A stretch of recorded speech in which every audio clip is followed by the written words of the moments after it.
Dietrich Bonhoeffer, A Call for Divine Peace. By Barry T. Burdick.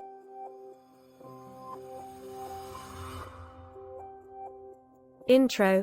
The Uprising of Genocide and the Church's Role. Hitler and the Nazi regime remain one of the world's most potent and feared forces of our time. During World War II, they committed mass genocide, executing over 6 million people in terrifying concentration camps. Hitler's aggressive and violent dominance of Europe allowed the Third Reich to become a world power over a relatively short period of time. Following World War I, Hitler persuaded many Germans that Jews were to blame for their nation's economic woes. This was the beginning of the major Jewish oppression that would last through World War II.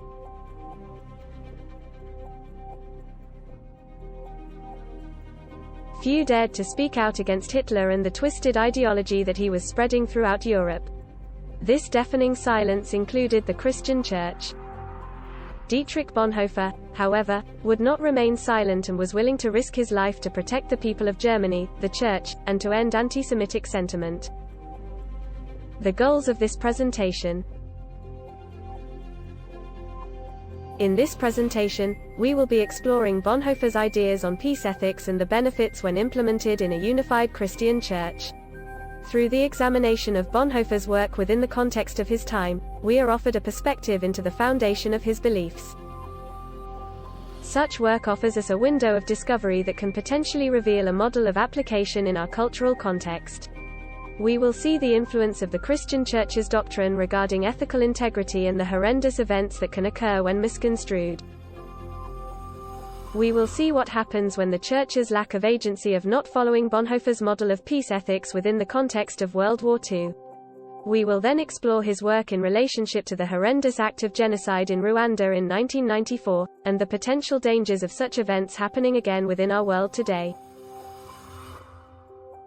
We will see what happens when the Church is complacent in following such a model of peace ethic, that it inherently becomes the very agent of violence that it hopes to suppress. We will then ponder what can happen if the Church followed Bonhoeffer's model of peace ethics. As we will make the argument that if such a model is adopted by the Church, it could have prevented the horrific acts of genocide that took place. We will conclude by looking at Bonhoeffer's work as an instrument that can be used by the Church today in the prevention of such inhumane acts from reoccurring. Chapter 1. A brief account of Dietrich Bonhoeffer.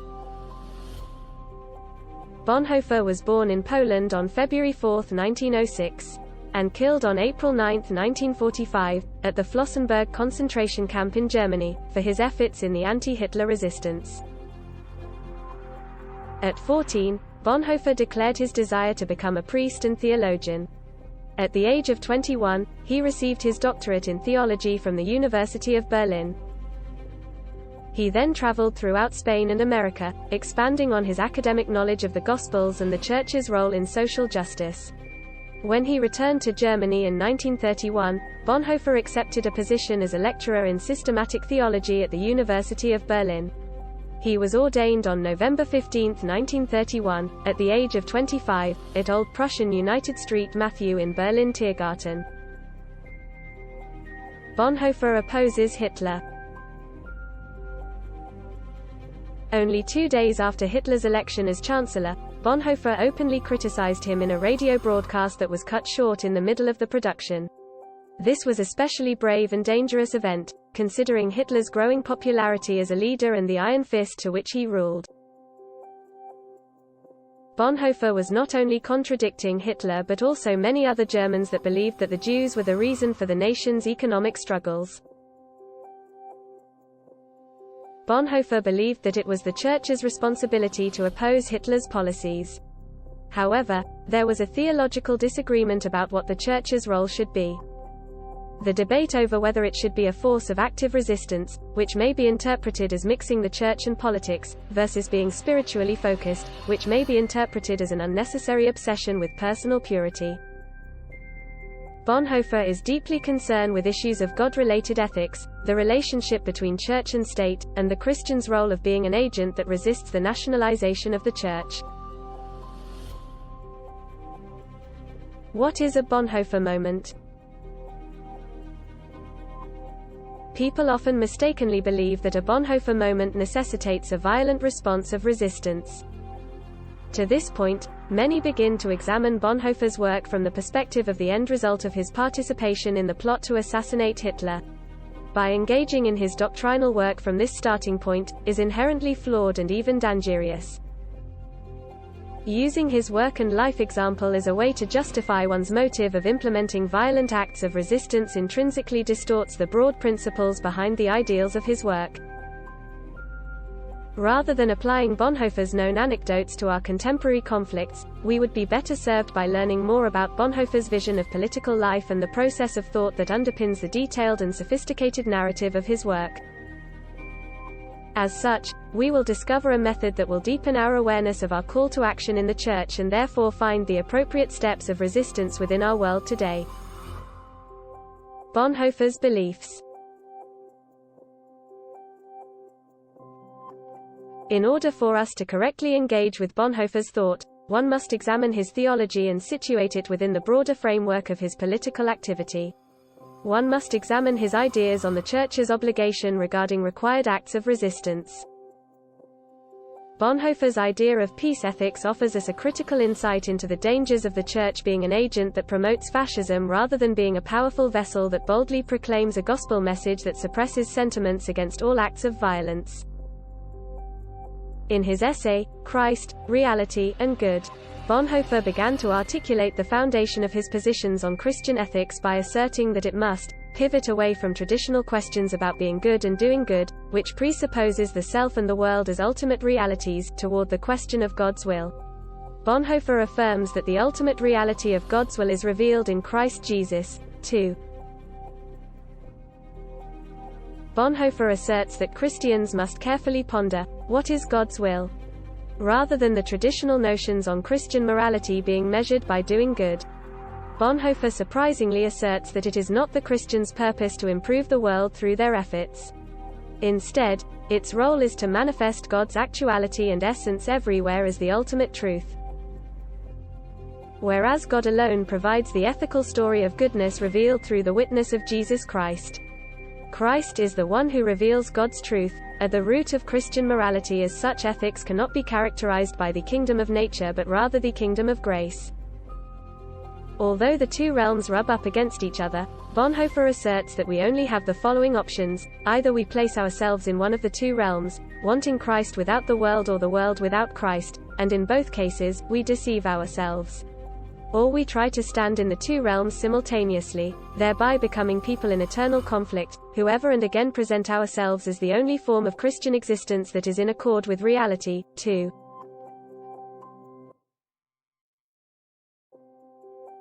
Here, Bonhoeffer warns of the dangers of one being separated from God. They can no longer separate themselves in clerical pride from the world, too. As such, Bonhoeffer is directly addressing the dangers being presented by the Nazi regime. Yet, at the same time, he is also calling for unified action by the Church to be able to define, articulate, and proclaim the divine model of ethics. For Bonhoeffer, reconciliation in Christ is the ultimate reality. Participation in this reality is the true meaning of the question concerning the good. Here we find the pinnacle moment that established the applicable difference between ethics understood in the spiritual realm. That being, the kingdom of grace over the kingdom of nature. To summarize, the kingdom of grace defines our ethics as centered on sacrificial love. Whereas Christ has died for the world, and Christ is yet also present in the world. The body of Jesus Christ, especially as it is presented to us on the cross, made visible in faith through both the world in its sin and in its being loved by God, and the church community as the company of those who recognize their sin and gratefully submit to the love of God. He is masterly directing the church and the individual Christian's attention to their divine call and witness of being the follower of God that defines ethics through the sacrificial act of self. Although he asserts that the church is to be active in this world, Bonhoeffer also offers various limits and individual duties that separate the church and government in relationship to one another. He does affirm, however, that government has the God-given task of preserving the world for Christ. Bonhoeffer understands that the state shall conduct itself within a divine dignity. As such, within this divine mandate, the government should hold to strict limits regarding its power.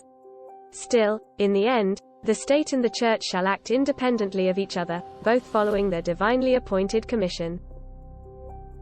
Plainly put, the two kingdoms, the kingdom of God and the kingdom of man, have two rulers.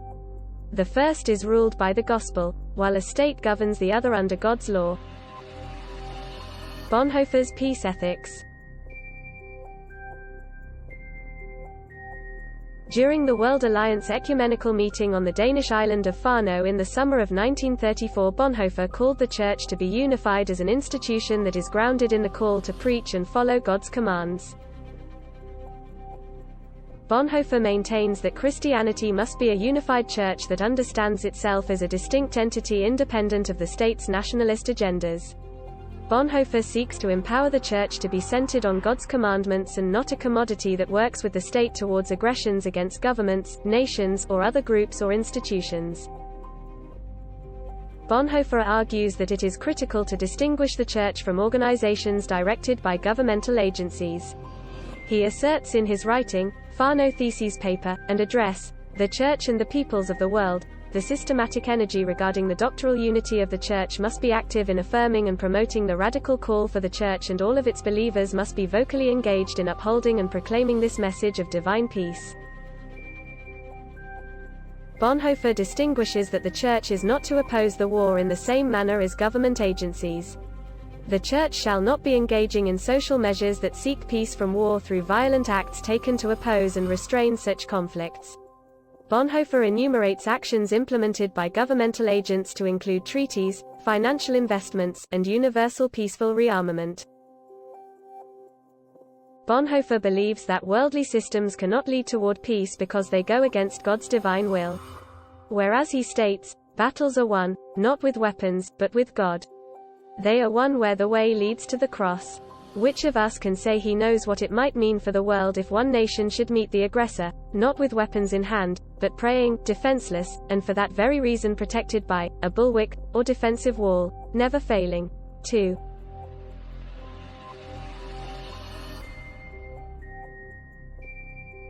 Bonhoeffer also affirms that another issue why such worldly instruments used to establish peace will fail is because they confuse peace with safety. Here he states, there is no way to peace along the way to safety. For peace must be dared. It is a great venture. It can never be made safe. Peace is the opposite of security, too. Bonhoeffer continues to explain that peace means to give oneself altogether to the law of God, wanting no security but in faith and obedience laying the destiny of the nations in the hand of Almighty God, not trying to direct it for selfish purposes, 2.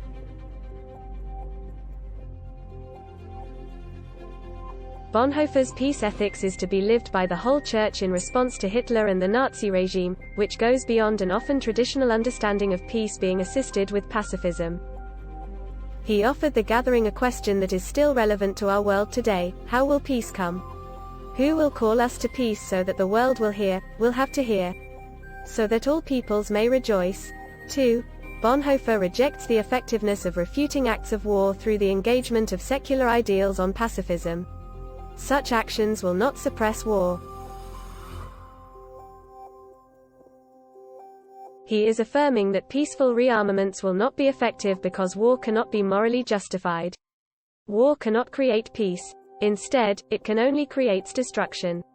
Therefore, the Church must passionately advocate against acts of war to reveal the world as good, a goodness that was initially established and declared by God at the dawn of spoken creation.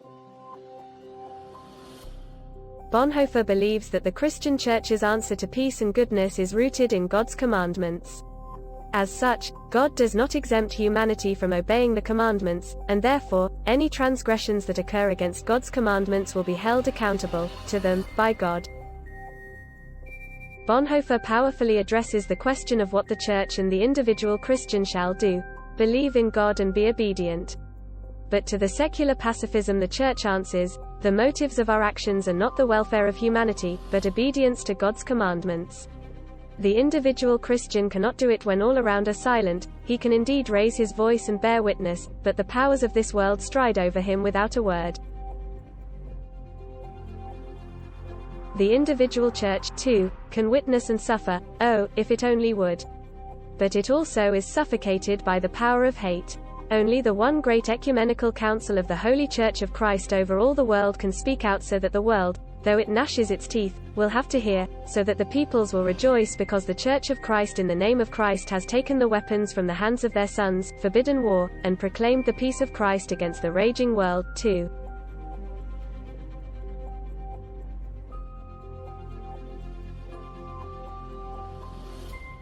Bonhoeffer is boldly calling on the Church and the individual to be an affirmative voice against all acts of war. Within Bonhoeffer's context of history, the Nazi regime assimilates itself into the Church as an entity of the state. The Church is allowing itself to conform to this faction. The Christian Church must boldly and unapologetically advocate a strong voice against war. Bonhoeffer is proclaiming that if the Church would boldly announce that it would not be assimilated in such a manner, it would provide adequate resistance to foiling the Nazi movement and therefore be an advocate that correctly promotes the divine act and intent of peace. The danger of the Church remaining silent on matters against war is that if it is not opposing such absurdities of violence, it becomes the surrogate of death. The Church inadvertently, in its complacency, was a steward in the act of genocide. By not taking the stance of defining peace efforts, they become destructive agents of the state.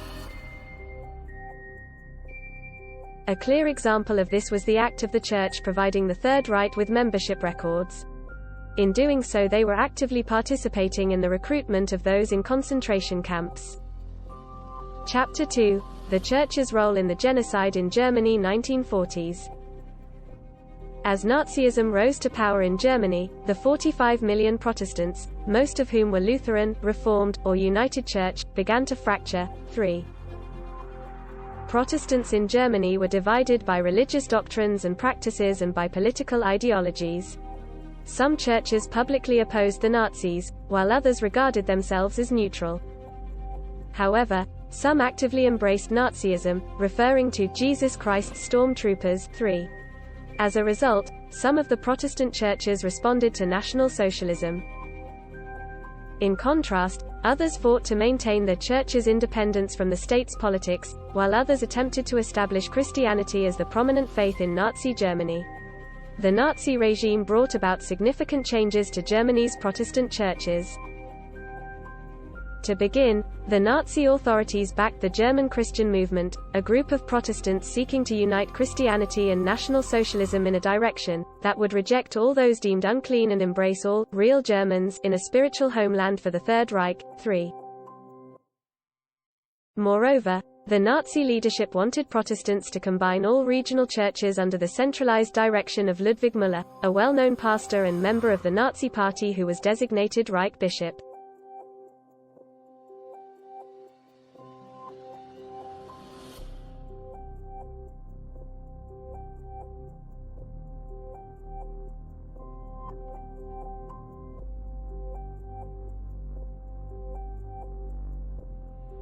Numerous Protestants in Germany supported these developments, believing that they could continue to follow their faith while also showing support for Hitler by supporting the German Christian movement through Müller. In July 1933, a national ballot of Protestants voted in favor of the German Christians that Müller would lead. This German Christian movement reformed German Protestantism to fit Nazi racial ideology. Instead of categorizing individuals as Christians or Jews based on their faith, German Christians began categorizing people based on race. Church leaders and parishioners whose ancestors had converted from Judaism to Christianity were now considered Jewish, thus prohibited from holding public office. In the winter of 1934, Müller vowed to purge the Protestant churches of all Jewish influence. The sentiment of the National Socialist regime can be summarized in the national slogan, "One Nation, One God, One Reich." 3. While not all Protestants in Germany agreed with the German Christian movement, the confessing church did not protest the majority of Nazism's principles. 7,000 of the nation's 16,500 Protestant clergies openly supported the confessing church. Their opposition was limited to protecting church doctrines against Nazi encroachment. 3. Dietrich Bonhoeffer opposed the Nazis' policies more broadly. In April 1933, he expressed sympathy for Nazi-era Jewish victims and stated that National Socialism and Christianity could not coexist.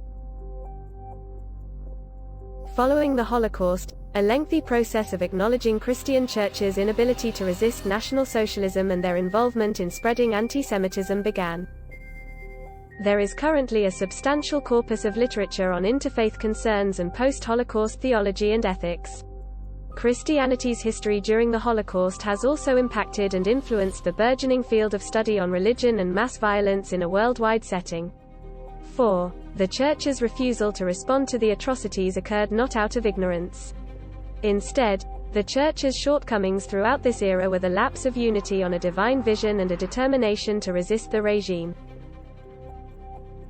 Chapter 3. The Church's role in the genocide of Rwanda 1994. An examination of how Bonhoeffer's work is still relevant 50 years after World War II. On April 7, 1994, a political assassination triggered the mass killings of thousands in Rwanda. Hutu extremists massacred hundreds of thousands of Tutsis and their sympathizers.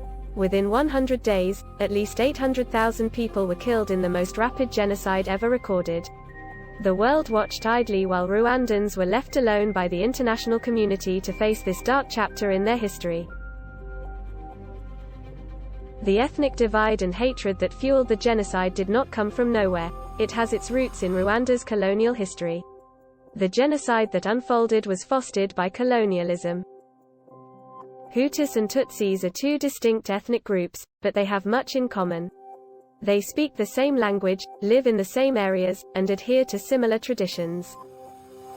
When Belgian colonists arrived in 1916, they favored Tutsis and considered them closer to Europeans and superior to the Hutus.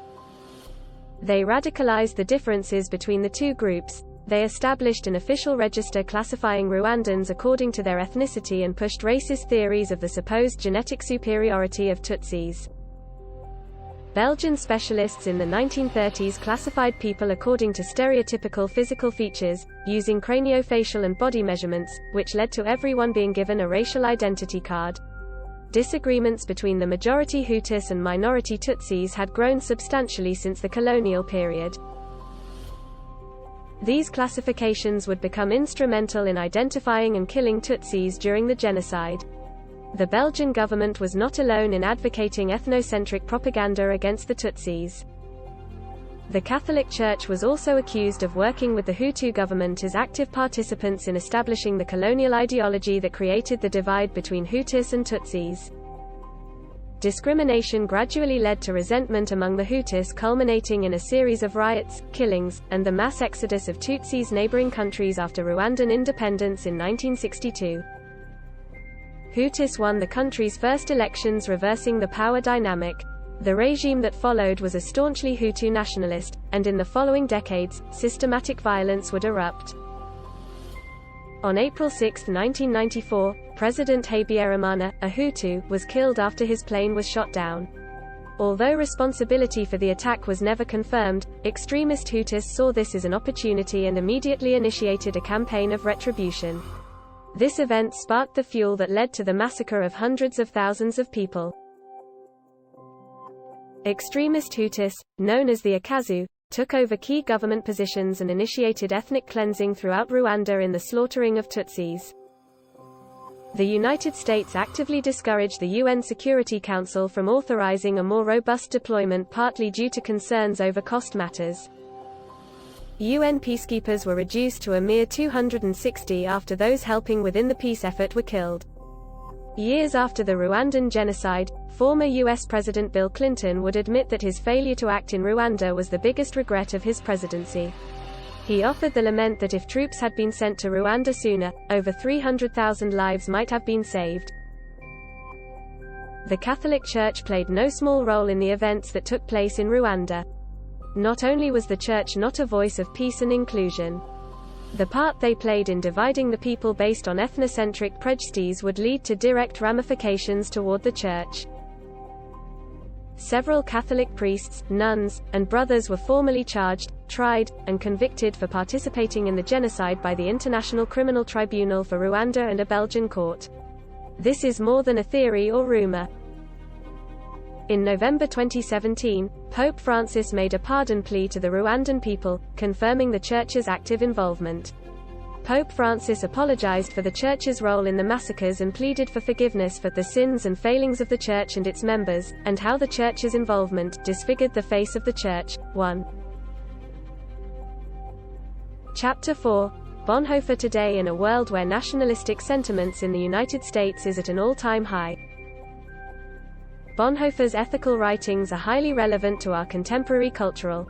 The kingdom of grace is just as much at odds with the kingdom of nature today as it was in Nazi Germany or colonized Rwanda. Sociological individualism continues to grow in the American church, along with the unity of one's faith in conjunction with nationalism. Although it may not seem as apparent to us today as the past atrocities of World War II, we should be aware that it was not obvious to many that horrendous acts against humanity were about to erupt in Germany or Rwanda. The Church is often just as silent today on not being an active voice against war. And many are affirming nationalist sentiments that are reminiscent of the past events shared in this reflection. The Church would do well to consider and adopt Bonhoeffer's work calling the unity to stand in solidarity with Christ on the cross and the ethical involvement of laboring alongside Christ in the reconciliation of all creation. The Church is perpetually mute in Bonhoeffer's call for its vocal opposition to the war. On the contrary, many Christians are calling for violent acts of aggression, hoping to temper in a new age of peace that is confused with safety. It would be prudent for us today to consider Bonhoeffer's statement that peace is the polar opposite of security. That peace must be risked, and that safety can never be guaranteed. It would seem that Bonhoeffer would understand most Christians today as timid, fearful, and self-righteous. As a result, there are many Christians acting out of such fear, who declare that science is an enemy of the kingdom of grace. In doing so, they act contrary to the gospel call by promoting harmful abuse against God's created world. They deny climate change, ridicule medical advances, and actively campaign against human equality in employment, healthcare, and housing. Christ has been nationalized in the image of our ethnocentric capitalist society by those who seek to protect themselves by retreating from the gospel invitation to illuminate God's proclaimed goodness in creation. The divisions that erupted during Donald Trump's presidency are enormous and complex. Some elevated their allegiance to the former POTUS to that of a divine presence or prophetic voice offering the empty promise of salvation.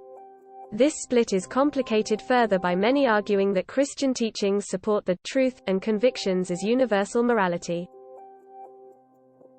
The previous president fanned this charge by promising to elevate the country to unmatched magnificence. Make America Great Again bears an uncanny resemblance to Hitler's primary subject of re-establishing Germany's past greatness. Hindsight is 20/20, but if we do not learn from our past, we are destined to repeat it. Reflecting upon Bonhoeffer's call for the Church to be an absolute voice against all forms of war is a daunting task. Many feel that such lack of agency would only lead to oppressive forces having an even stronger foothold in the engagement of acts of violence and injustice. But if we consider Bonhoeffer's understanding of two kingdoms, in the evaluation of the past events listed in this presentation, there is a strong argument to be made on how effective such a call could be. The hope of this presentation is to offer the observer a reflective approach to the influence and powers of the Church. For better or for worse, it is important to be aware of the great persuasiveness the voice of the Church holds. It is up to us to decide how this power will be wielded. Will it be a unified voice of worldly security flickering in the wind of ethnocentric municipalities? Or will it be willing to venture into the gospel call of radical peace?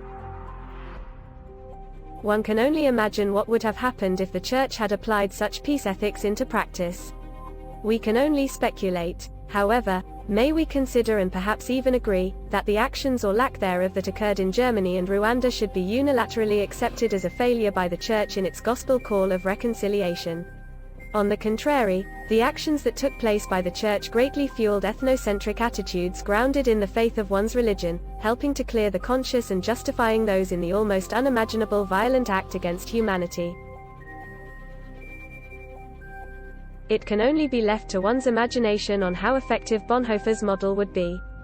But it seems clear that following his theory would keep the Church from being an agent of death and destruction. The Church has undervalued the power that it has in its proclamation. It may not have the means to supply military ramparts in the form of physical artillery. But what it can do is much more powerful. The Church can create the justification of individual and national superiority that not only eases the conscience of the pursuer. It also has the power to implement a moral foundation that advocates for horrendous acts of violence as a means of being a righteous instrument that has been ordained by God. Again, the hope of this presentation is to offer the observer a reflective approach on the influence and powers of the Church. It is important to be aware of the great persuasiveness the voice of the Church holds. It is up to us to decide how this power will be wielded. Will it be a unified voice of worldly security flickering in the wind of ethnocentric municipalities? Or will it be a voice that is willing to venture into the gospel call of radical peace that opposes any and all means of militance that aid in the instruments of war? It is up to the Church and its members to decide. In the end, it's up to you.